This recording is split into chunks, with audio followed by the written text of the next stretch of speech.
Let's go back to this particular pillar right here, which is the first of the four major chapters in Daniel that have significant prophecy for our day today.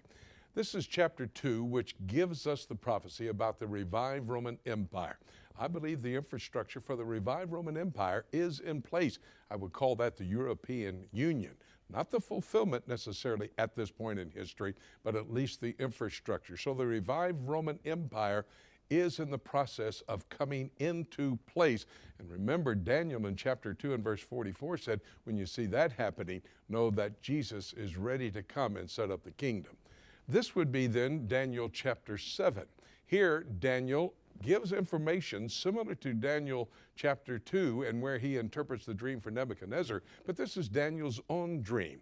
He sees four beasts rise up out of the sea, that last beast representing the Roman Empire, and on that beast 10 horns, and those 10 horns representing the same as the 10 toes of iron and clay in chapter 2, the revived Roman Empire. Coming out of that, the leader of the revived Roman Empire, the Antichrist, he comes to power, this world dictator that helps set up all that's going to happen during the 7-year tribulation period.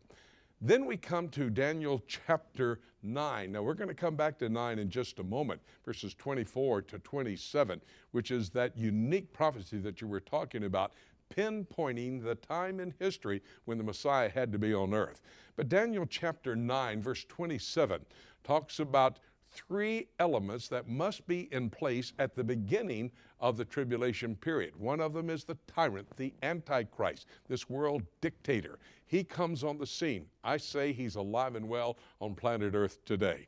There are men who could be prototypes of what the Antichrist will do. We've talked about him in previous programs. But the Antichrist is going to confirm a peace agreement. There's going to be a treaty in addition to the tyrant. And this treaty that is confirmed actually starts the clock ticking on the 7-year tribulation period after the rapture and before the second coming of Jesus Christ. This is Daniel chapter 9.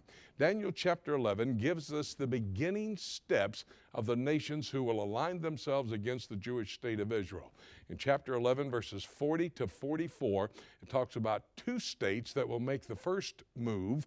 That will be Syria and Egypt that come against the Jewish state of Israel, followed by then a group of nations out of the north and out of the east that are not mentioned. You have to go to Ezekiel 38 to see who those states are. But it also then mentions Ethiopia and Libya, which would be modern-day Ethiopia, Somalia, Sudan, and Libya. The other nations, of course, that will align themselves, according to Ezekiel 38, Russia, Turkey, Iran, Afghanistan, Pakistan. These nations will come against the Jewish state of Israel. In Psalm 83, you see mentioned the Ishmaelites, which would be Saudi Arabia today, and Tyre, which would be modern-day Lebanon. So in chapter 11, in coalition with Ezekiel 38 and Psalm 83, we see the nations that will come against them.